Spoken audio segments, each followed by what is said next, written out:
कुछ और स्टॉक्स देख लेते हैं जो कि आज जब बाजार इस साल के सर्वोच्च लेवल पे है 2016 के, या फिर टू पुट इट राइटली पिछले 11 महीने के सर्वोच्च लेवल पे, इसमें कुछ बड़े स्टॉक्स हैं जिन्होंने 52 वीक हाई आज ओपनिंग पर ही हिट किया है। बीपीसीएल करीब 1.5% ऊपर 52 वीक हाई पर ट्रेड कर रहा है। पावर ग्रिड ये भी करीब 1.5% ऊपर 52 वीक हाई पर ट्रेड करते हुए। बजाज फाइनेंस का काउंटर है जिसने आज एक नया हाई बनाया है, हालांकि वॉल्यूम्स थोड़े कम होते हैं बिकॉज ऑफ हाई वैल्यू, लेकिन इस काउंटर पर अच्छा मूव। हिम्मत सिंह का सेट है जो कि 2.5% ऊपर, और साथ ही और एक काउंटर है जिसने नया हाई बनाया है, वो है पुनी शुगर्स, ये भी करीब 5% ऊपर। ये जो OMCs हैं इस पर अभिजीत व्यू क्या है आपका, and specially on BPCL? You know people have been living in this disbelief जिस तरह का मूव इसने दिया है कि अब तो बस हो गया, अब तो बस हो गया, और स्टॉक आप देखिए 52 वीक हाई पे इस समय 1130 पर।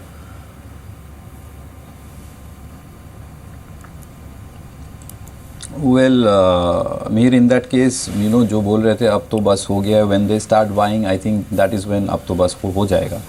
But yes, very strong uptrend. Any dip close to 5 to 8% in this stocks, काफ़ी sharp bounce back देखने को मिला है.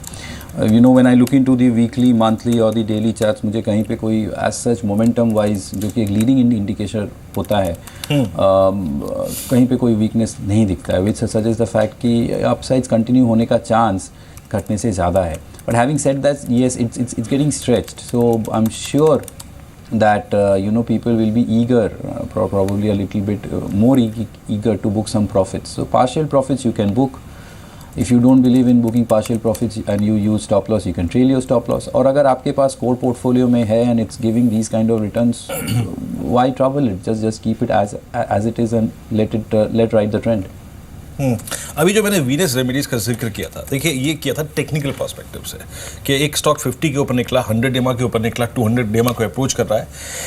अभी मैं जो स्टॉक रख रहा था ना आपकी स्क्रीन पर, बस ये एक एग्जैक्टली एक इंस्टेंस था, एग्जांपल था कि बाजार कुछ ऐसी चीज़ों में भी इंटरेस्टेड है जहां पर एटलीस्ट प्राइस ठहर रहा है, चीज़ें ठीक हो रही है, चाहे वो टेक्निकल पर्सपेक्टिव से हो चाहे फंडामेंटल पर्सपेक्टिव से हो। मेहरबान ऐसी कोई कंपनी, कोई स्टॉक आपके हाथ में लगाओ जिसको मैं एक तमगा दे सकता हूँ, हिडन जेम, कि ठीक है स्थिति खराब है लेकिन मैनेजमेंट क्वालिटी अच्छी है, डेट बर्डन पे अगर आप देखें कंपनी कम करने पे जोर दे रही है और पर्सपेक्टिव धीरे धीरे ठीक लग रहा है। कोई ऐसी कंपनी आपके हाथ लगी है मेहरबान पिछले कुछ समय में?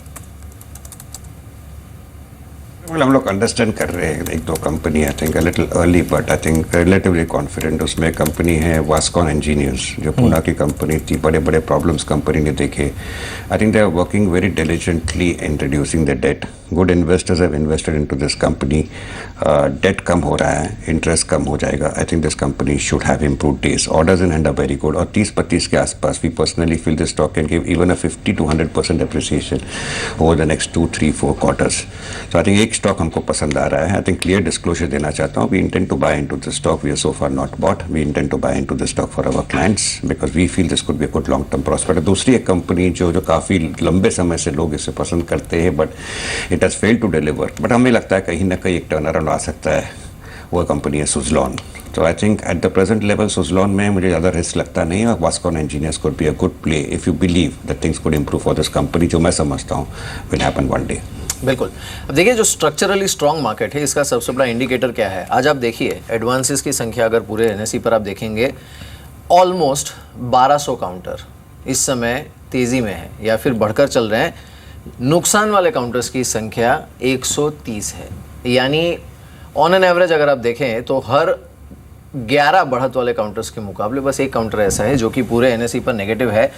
54 स्टॉक्स ऐसे हैं जिन्होंने नया हाई हिट किया है, और इन 54 स्टॉक्स में आप देखिए क्वालिटेटिवली कई अच्छे बड़े नाम भी शामिल हैं। पहले हमने बताया आपको, आप देखिए HDFC bank, BPCL, power grid, India cements एक काउंटर है जिसने 52 वीक हाई हिट किया है। बाकी काउंटर केसोराम है जिसने 52 वीक हाई हिट किया है, श्री सीमेंट्स है जिसने 52 वीक हाई हिट किया है। ये सारे काउंटर्स ऐसे हैं जो कि इस समय काफ़ी अच्छी तेज़ी दिखा रहे हैं। ये जो सीमेंट आप कुछ कह रहे थे? मैं मिहिर और एक और चीज़ मैं कह रहा हूँ कि बाजार ने इंटरेस्ट शो किया है ऐसे स्टॉक्स में जो 52 वीक लो पे हैं या फिर 52 वीक लो से रिकवर हो रहे हैं। अभी आप देखिए 3 स्टॉक्स, आई मीन बाजार में देखिए डायनेमिक्स देखिए मिहिर, 3 स्टॉक्स आपके इंडेक्स में शुमार ऑल टाइम हाई क्रिएट कर रहे हैं और बाजार 52 वीक लो ऐसे स्टॉक्स पे भी रिस्पेक्ट दे रहा है और रुचि दिखा रहा है जो कि एटलीस्ट काफ़ी समय से एक जगह टिके हों। एक बार मैं और एक चीज़ देखना चाहूँगा, फ्लेवर मार्केट और क्या ढूंढ रहा है। जरा एक बार लॉजिस्टिक्स दिखाइएगा, लॉजिस्टिक्स क्या कर रहा है। वो एक ऐसा सेक्टर जो कि सबसे क्रिटिकल जंक्चर पर बैठा है, एक सबसे बड़े रिफॉर्म का अगर आप देखिए इंतजार कर रहा है। आपकी स्क्रीन पर गति 177 उतना कैपिटलाइज नहीं कर पाया जितना शायद संभावना थी मेरे, यानी रियल ग्राउंड पे वर्क करना, कुछ हद तक बिल पास हो जाए तभी कुछ होगा रिएक्शन। मतलब क्योंकि पहले काफी हद तक फैक्टर्ड इन भी है पहले से। लेकिन क्विकली कोई स्टॉक्स आप रेकमेंड करना चाहेंगे Abhijeet, the kind of opening we have got और जिस तरह से मार्केट सर्च कर रहा है इस समय? Well, I suggest the fact कि after this gap up opening, let's not chase the market. I would like to probably see the close how it pans out. But having said that, हम लोग throughout the day have have spoken about many stocks. The first stock of the day that we discussed with Viren was that of LIC housing, जिसके long term charts काफी strong है.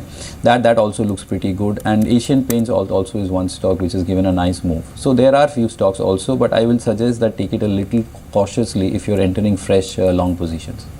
हमने जो LIC housing finance का target दिया था वो almost achieve ही हो गया है, लेकिन याद रखिए जिस सर्कमस्टेंसेस में हमने जिस स्टॉक को पिक किया था, F&O, technicals and expected Q1 numbers, उस प्रोस्पेक्टिव से देखें तो अभी कुछ नहीं हुआ है। आज एक गैप अप ओपनिंग के बाद इतने स्ट्रॉन्ग कैंडल के ऊपर आपने गैप अप ओपनिंग दी है। Mehrban, I am just putting instance of LIC housing finance, Ganesh housing, GIC housing, आपका इस स्पेस में कितना इंटरेस्ट है इस वक्त? I think on the whole ये स्पेस अच्छा स्पेस है, नो डाउट अबाउट इट। हमें फिर से अंडरस्टैंड करना चाहिए this is not a very high beta space, and I personally feel एक हाउसिंग फाइनेंस कंपनी आपके पोर्टफोलियो में एक स्टॉक होना ही चाहिए। I think HDFC is the only stock I personally feel जो आपके कोर पोर्टफोलियो में होता है। कोर पोर्टफोलियो का डेफिनेशन मेरे लिए ये होता है कि आप स्टॉक लेते हो और दिखते ही नहीं उसका भाव को वर्षों के लिए। This has been a wealth creator and I think this stock should be there. But और एक स्टॉक जो हमें पसंद है, I think which is a smaller company, relatively much smaller than HDFC, but a great performing company, वो Can fin Homes. Can fin Homes has delivered excellent returns, लेकिन ये भाव से भी हमें लगता है कि 20 से 30% मिनिमम रिटर्न आपको अगले 3 से 4 क्वार्टर में दे सकता है। तो Can fin Homes is one stock which we like in this space. चलिए मेहरबान, बहुत बहुत शुक्रिया आप इस कार्यक्रम में शामिल हुए, सभी इंडस्ट्रीज पे, सेक्टर्स पे, स्टॉक्स पे रखे आपने। अभिजीत, आपका बहुत बहुत शुक्रिया इस कार्यक्रम में शामिल होने के लिए, सभी स्टॉक्स पे रखने के लिए। अब यहाँ से सीधे रुक करते हमारे खास सेगमेंट का सुपर शेयर।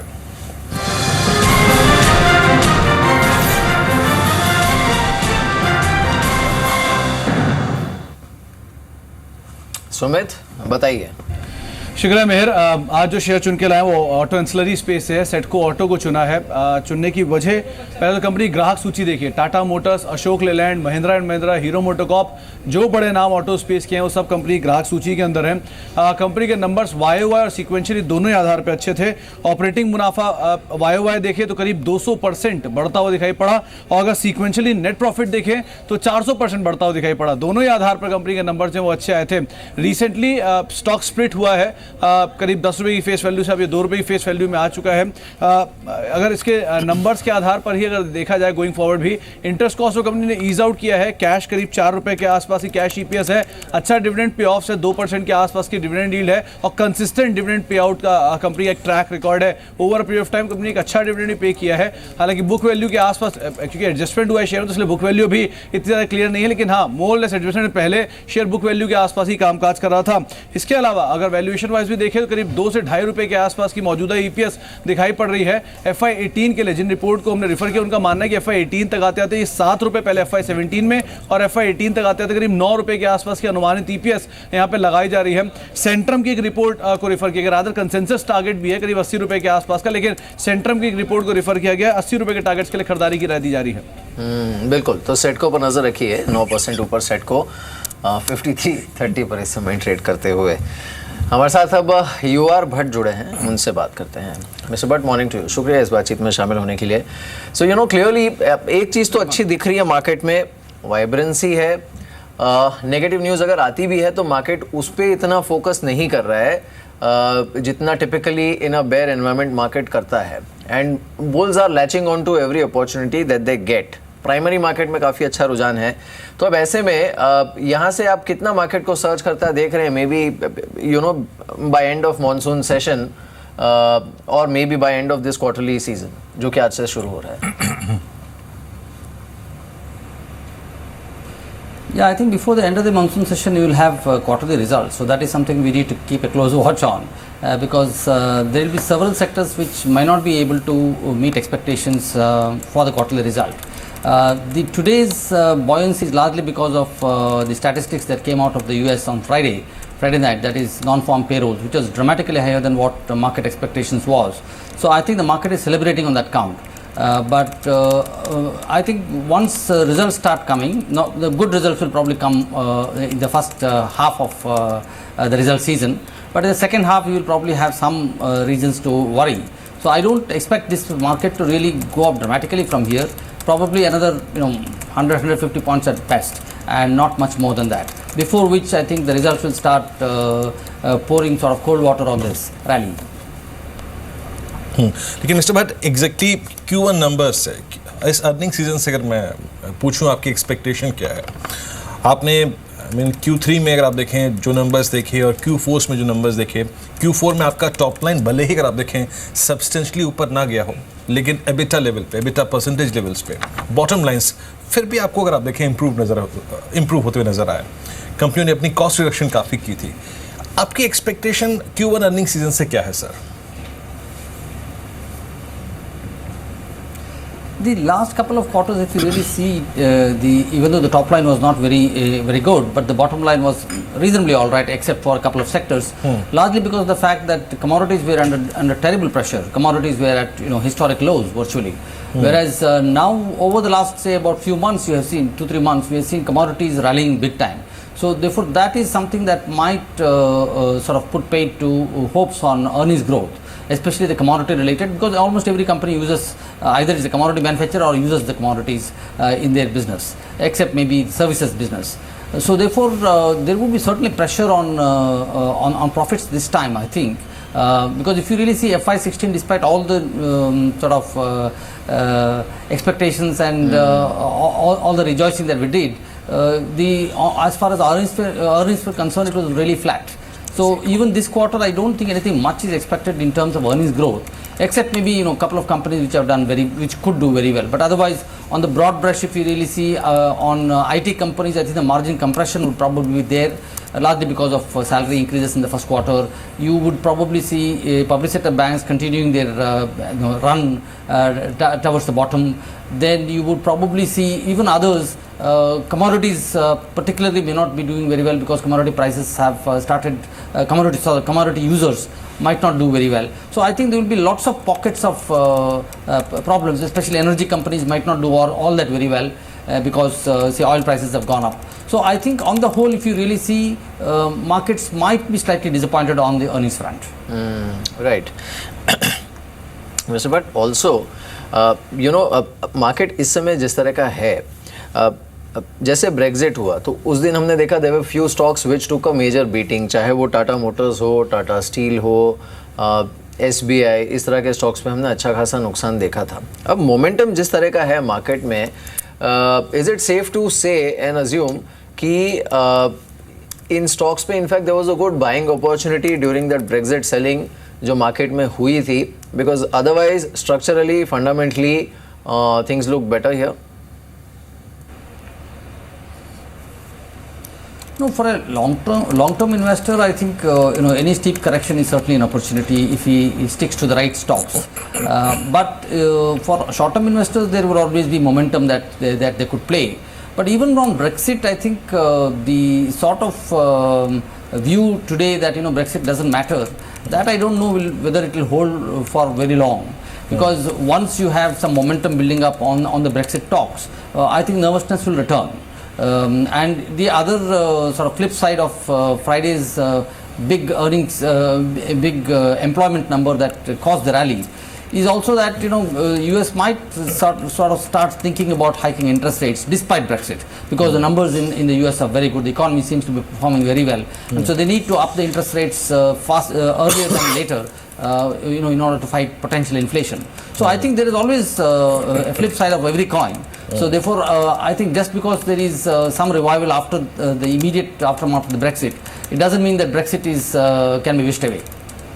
मिस्टर भट्ट, एक और चीज़ वो है एक ऐसा स्पेस जो कि बीते 20 दिन में वाइब्रेंट हुआ है।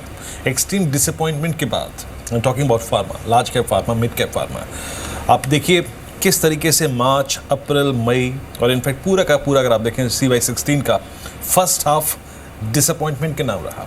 एंड सडनली बाजार ने इंटरेस्ट शो किया है इस स्पेस में, कुछ अच्छी खबरें आई हैं, कंपनियां नए लॉन्चेस के जरिए UK US मार्केट का कैप्चर करने की कोशिश कर रही हैं। आपका इंटरेस्ट सर इन लेवल्स पे बना है क्या फार्मा में, जो बहुत हद तक डिस्ट्रॉय हुआ था CY16 के फर्स्ट हाफ में, जो आपका कन्विक्शन था वो काफ़ी ख़राब हो गया था, अब कन्विक्शन बन रहा है सर आपका यहाँ पर? I think so, because pharma has been beaten down very badly because of the compliance issues that most of these companies which are big exporters to the US is concerned. But today we see some positive movement towards resolution of the FDA issues. One big pharma company after the other, there is certainly some progress on resolution, and I think resolution to the FDA issues might be around the corner. So therefore, there is a quantum jump in exports that is possible by these companies, despite generally the global economy not doing very well. I think pharma exports to the US might actually get a fillip once the FDA problems are solved, and we are probably getting very close to a possible solution on FDA problem. So I think that is why pharma companies have done well, and I think they would probably continue to do well going forward. लेकिन sir आपका conviction level इस समय सबसे ज़्यादा कौन से 3 sectors पर है वेयर ऑन एवरी डिप और even in a market like this आप ख़रीदने की सलाह देंगे? Are they auto, maybe IT और some of the infra play? सबसे ज़्यादा आपका कन्विक्शन कहाँ पे है? IT, I don't think one should be very bullish, because there would certainly be some margin contraction in the June quarter, and so that might actually affect prices a bit in the short run. The ones where there is more conviction is basically private sector banks and financials, the NBFCs, the housing finance companies. There I think the consumer lending business continues to do very well. So that is one sector where I think it is worth concentrating on. Plus the other thing that we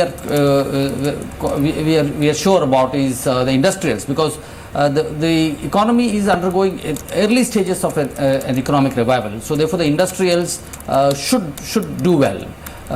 Plus also you have oil and gas which could do well, pharmaceuticals as we said. These are the sort of sectors and the subsectors where I think one should be really interested in, and I think one has a reasonable chance of making some good money. इस बीच थोड़ा सा बाजार को भी देखते हैं Nifty exactly क्या कर रहा है इस पर आपके स्क्रीन पर आप देखें तो निफ्टी अभी भी 125 अंक ऊपर, अब करीब 8448 पर डे हाई पर, दिन के सर्वोच्च स्तरों पर 125 अंकों की मजबूती के साथ निफ्टी बैंक दिखाई है वो एग्जैक्टली किस ट्रैजेक्टरी में है। निफ्टी बैंक भी ऑलमोस्ट डे हाई पर करीब 311 अंक ऊपर 18,326 के स्तर पे, और सबसे स्ट्रॉन्ग मूव इस वक्त किसी स्टॉक में है तो बैंक ऑफ इंडिया। सडनली अगर आप देखें बाजार ने अपना जो विश्वास है इन स्टॉक्स में था, bank of India, then ICICI bank, then PNB तीसरे पायदान पे स्ट्रॉन्ग मूव के साथ है। मिस्टर बट अभी कुछ और सेक्टर्स की बात करते हैं। Let's talk about auto, the kind of numbers we are witnessing month by month. अब देखिए जिस प्रकार के लाइट कमर्शियल व्हीकल सेगमेंट के नंबर्स हैं, जिस प्रकार के पैसेंजर व्हीकल सेगमेंट के नंबर्स हैं, जिस प्रकार के हैवी कमर्शियल व्हीकल सेगमेंट्स के नंबर हैं, और जिस प्रकार का मानसून रहा है और रहने की अनुमान है, उसके बीच में सर ऑटो अभी भी क्या एक प्रिफर्ड स्पेस रहेगा, पैसा बनेगा यहाँ पर? Bilkul, even during the downturn in the economy that we have seen over the last couple of years, one sector which has performed very well month on month, I think, is auto. So therefore, auto sector has been sort of almost immune to the slowdown in the economy. And when the economy revives, which is probably sometime very soon, I think auto companies will give an even better account of themselves, largely because of the investments that the government has done on the road sector. And some revival in the economy in the consumer segment. I think the auto sector will continue to do very well. So therefore, I think there is certainly value in this particular segment and sub-segments among the two-wheelers and the LCV manufacturers.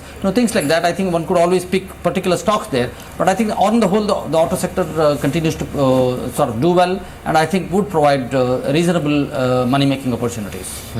बिल्कुल। इस बीच 1.5% ऊपर Nifty 647 का level इस समय यहाँ पर देखने को मिल रहा है। इसमें और एक जो I wouldn't say negative surprise, लेकिन मिस्टर भट्ट जो आरबीआई गवर्नर, नए आरबीआई गवर्नर का नाम अनाउंस होना है, दैट्स अराउंड द कॉर्नर, वो हो सकता है 1 या 2 हफ्ते में हो भी जाए। If at all it is contrarian to what market wants or believes, तो क्या will this really affect markets, because the Brexit did not really play out as feared on markets? Well, I think finally, RBI is an institution.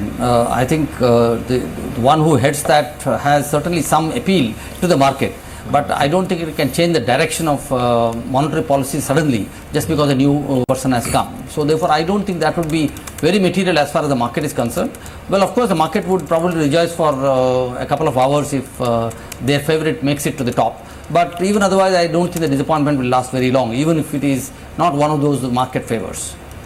एक और चीज़ mister Bhatt ये भी पूछना चाहूँगा, कभी कभी हमें अपने पोर्टफोलियो में शफलिंग करनी पड़ती है सर्कमस्टेंसेस को देखते हुए। Just for instance of the entire oil and gas space, आपने BPCL, HPCL, IOC पे खूब पैसा कमाया, ये अपने ऑल टाइम हाई पे कारोबार कर रहे हैं, बट रिस्क रिवॉर्ड रेशो इस वक्त OMCs पे कैसा है? आपका क्रूड 50 को स्ट्राइक कर रहा है, ऑलमोस्ट 50 पे स्टेबल है, तो रिस्क रिवॉर्ड रेशो इस वक्त ऑयल मार्केटिंग कंपनीज पे अच्छा है या फिर अपस्ट्रीम कंपनीज पे अच्छा है? आप ONGC को प्रेफर करेंगे या फिर रिलायंस को प्रेफर करेंगे इस वक्त? No, oil marketing companies have done quite well, no question about that. But I think the initial indications that you're getting about increase in kerosene prices, this is a very big positive for oil marketing companies, because that was where quite a lot of the subsidy was going. So if the government has the gumption to keep increasing kerosene prices to even in a gradual calibrated manner, I think the amount of subsidy that they would need to provide would be much less. So I think that's a very good development on the oil marketing company side. And finally, the distribution assets will start producing some good cash flows, and therefore I think it is worth holding on to oil marketing companies, because in the medium term, I think the news flow is in their favor, and we can continue to see some reasonably good performance from that side. बिल्कुल। चलिए कुछ और stocks जो कि 52 week high पर इस समय हैं, उनका नाम देखते हैं। यस बैंक, ये 52 वीक हाई पर पहुंचा है। NTPC और एक निफ्टी स्टॉक 52 वीक हाई पर। LIC हाउसिंग फाइनेंस है, ये 52 वीक हाई पर है। इंडसइंड बैंक 52 वीक हाई पर। HDIL 52 वीक हाई पर इस समय। हीरो मोटर कॉर्प, ये और एक काउंटर है जो कि 52 वीक हाई पर है, और साथ ही GIC हाउसिंग फाइनेंस ये भी 52 वीक हाई पर। इनफैक्ट हिंदुस्तान जिंक और एक काउंटर है जो कि 52 वीक हाई पर। Now look at the quality of stocks. Berger paints जो कि 52 वीक हाई पर इस समय ट्रेड कर रहा है, but just look at the quality of stocks, और इसमें फाइनेंशियल्स आप देखिए इसके कितने स्टॉक्स हैं। बट मिस्टर भट्ट, ये जो बात आपने कही हाउसिंग फाइनेंस और consumer finance, to broadly put NBFCs, इसमें आपको अभी भी अपॉर्चुनिटीज दिख रही है। The problem is valuation. आपको लग रहा है कि जो मोस्ट फेवर्ड स्टॉक्स हैं इस ग्रुप में या फिर इस बास्केट में, वो डिसेंट वैल्यूएशन पर हैं, one can go ahead and invest at these levels? No, at markets near 52-week highs, it is very difficult to make an argument that there is a short-term opportunity in stocks which, even though they may be in the preferred sector. Valuations certainly are stretched across the board in most of the companies where one would like to invest. But in a market like this where you are seeing 52-week highs almost every other day, so I think it is still worthwhile holding on to those stocks which have done very well, despite valuation being a potential drag. Because if the market continues to do very well, I think they will continue to perform very well. Even if the market sort of starts correcting, they might be the last ones to get corrected to any significant extent. I think in terms of performance, I think they would be probably outperformers to the market on the way up as also on the way down. जय, इस बीच आशीष अंदानी हमारे साथ technical perspectives जुड़े हैं बात करने के लिए। आशीष, गुड मॉर्निंग, कार्यक्रम में स्वागत है। CY16 का नया हाई, इंडेक्स जोरदार मोमेंटम के साथ डे हाई पर। अभी इंडेक्स पे करना क्या चाहिए? मान लीजिए मैं मुनाफा कमा के बैठा हूँ, 100 पॉइंट 125 पॉइंट आज की जोड़ लीजिए, और शुक्रवार को मिड सेशन में लॉन्ग करके गया था, क्या कहते हैं आप, अभी क्या करना चाहिए?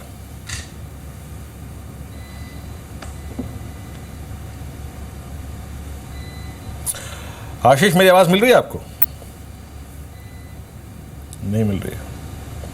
अभी वो अपनी ट्रेडिंग में मशरूफ होंगे मेरे ख्याल से। आज अच्छा दिन है मैन, लेकिन आज तय आपको ये करना है कि दैट्स इनफ, मुनाफा लेके बाहर निकलूं, 52 वीक पे एक बार प्रॉफिट बुक कर लूं या फिर अभी होल्ड करूं। क्या लगता है मीर, आप होते तो क्या करते हैं फ्रेंकली स्पीकिंग? नहीं देखिए, there is no point in, जैसे अभी मिस्टर भट्ट भी कह रहे थे कि जो मोमेंटम होता है उसके सामने आप अपना लॉजिक या आर्गुमेंट दे सकते हैं, बट मार्केट तो ऑब्लाइज करता नहीं है, वो सुनता है नहीं इसे। लेकिन हाँ, ये हो सकता है, and in fact mister Bhatt you can add some, throw some light on this. अब कुछ जो निश थीम्स हैं मार्केट में जहाँ पर हमने इंटरेस्टिंग मूव देखा है, एक तो आप देखिए लॉजिस्टिक्स का पूरा space, it has been riding the GST wave और people kept arguing about valuations, this that, वो जो भी है valuations are in front of us. एक तो ये है। दूसरा, डिफेंस रिलेटेड जो स्टॉक्स हैं उसमें हमने जिस तरह का मूव देखा है, and in fact the pipeline is just opening up as far as orders are concern. और तीसरा है शुगर स्पेस। हालांकि इसमें आप पता नहीं आप ट्रैक करते हैं नहीं करते हैं, बट इसमें जिस तरह का मोमेंटम हमने देखा है, आपका व्यू इन तीनों पैक्स पर क्या है? Defence, logistics and sugar. Well, I think there are opportunities in especially the first two, defense and logistics. Largely because if there is a pickup in the economy, the logistics companies should do very well, and GST might be a big fillip to the logistics companies. Defense, early times yet, we are just seeing the orders trickling down, but I think that's a very big opportunity. We don't know who the winners could be, but that's a big opportunity that is thrown up to Indian engineering companies. I'm sure there will be money made by some of the companies there, but not all of them. So I think that's a sector that we need to closely watch. But sugar, I'm not very sure, because it's sort of most of the money there is dependent on government policies, and government policies probably can keep changing when there are state elections and things like that. So one needs to be very careful about sugar companies. I think they're all very good trading buys, especially sugar company stocks, but I don't know whether they're great long-term buys. वैसे but एक और चीज़ आपने देखा, Q3 से Q4 में और Q4 से Q1 में एक सब्सटेंशियल जो चेंज ऑफ थॉट्स जो हुए हैं किसी सेक्टर को लेकर, विचार बदल गए हैं, जहाँ पर वो है FMCG। आप देखिए Q3 में हम पतंजलि की बात कर रहे थे, पतंजलि जो वॉल्यूम जनरेट कर रहा है, पतंजलि 20,000 करोड़ रुपए की रेवेन्यू की बात कर रहा है, उस टाइम माहौल काफ़ी नेगेटिव हो गया था। सडनली HUL में बाजार में इंटरेस्ट दिखाया 934 रुपये। ITC somehow struggling but holding the trajectory of 350, and especially the mid cap space, Marico at all time high। आप मनपसंद बेवरेजेस को देखिए at all time high। इस वक्त पैसा FMCG में बनेगा या नहीं बनेगा, और specially your outlook on dedicated mid cap FMCG space? See, finally, FMCG business depends on consumer behavior, and over the last few years, even though there has been some slowdown in the economy, it is the urban consumer has continued to spend. Now there is an additional possibility of the rural consumer also being able to spend thanks to the normal monsoon. So therefore, if anything, even during the slowdown of the economy, FMCG companies have shown some growth. May not be remarkable growth, but this is one of the few sectors where there was sufficient top line growth despite the slowdown. So therefore, I think those companies are quite resilient. One can always make an argument that valuations are terribly stretched, but most of these companies are always trade on very high valuations based on the hope that we have not really penetrated the consumer market with the sort of products that these FMCG companies sell. So therefore, I think that argument may not hold water, because over the last several years, if you have seen, the best FMCG companies have commanded a huge premium to the market, and it might continue till the penetration levels reach slightly higher levels. So therefore, I think there is certainly a case for FMCG companies, and even if a challenger comes, as you mentioned, I think what really happens is the market expands. Those who were not really buying into brands, they might actually be pulled into these brands because of their high decibel marketing, and therefore the market for branded goods expands. So therefore these companies will probably continue to do well despite the stretched valuations, as one would probably realize. Right, Mr. Bhatt, आखिरी सवाल होगा आपसे। अब जिस तरह का market, और आपने जैसे कहा राइटली सो कि यूएस का जॉब डेटा अगर अच्छा आते रहा, then Fed might actually consider rate hike despite Brexit. अब इस कैलेंडर ईयर की अगर हम बात करें तो इन दोनों में से पहले क्या होगा? इंडियन मार्केट्स के लिए नया ऑल टाइम हाई या फिर फेड का रेट हाइक यूएस में? इन दोनों में से ज़्यादा संभावना इस कैलेंडर ईयर में किसकी लग रही है आपको? Well, I think US Fed rate hike might happen earlier because my take is that Brexit negotiations will probably take a long time because only a new prime minister has to be elected, and thereafter he or she has to, so rather she has to take a call on how to go ahead with the negotiations. So I think that is probably quite some time hence the Brexit negotiation to start. So therefore, I think before that, given the strength of the US economy, and if it continues that way, probably the US will start hiking interest rates, or at least one hike probably is on the horizon. And that being the case, before which I don't see the Indian economy reviving so dramatically as for the market to really reach all-time highs. So I think it will probably US interest rate hike, a small hike would probably precede the Indian market reaching historic highs. एक और चीज़ mister Bhatt जो आपसे पूछना चाहूँगा, I mean वो है cement में बाजार का इंटरेस्ट.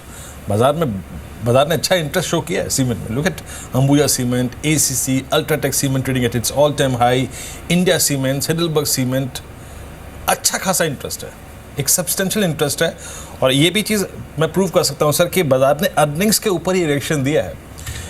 अल्ट्राटेक सीमेंट का भाव 2580 था Q3 नंबर्स जब रिपोर्ट हुए, आज लगभग 3500 रुपये स्टॉक का प्राइस है. तो एक सब्सटेंशियल रिएक्शन है अच्छे नंबर्स पे. ये और कितना पैसा कमा सकते हैं अभी हम सर सीमेंट में, अभी क्या दाव लगाना चाहिए यहाँ पर?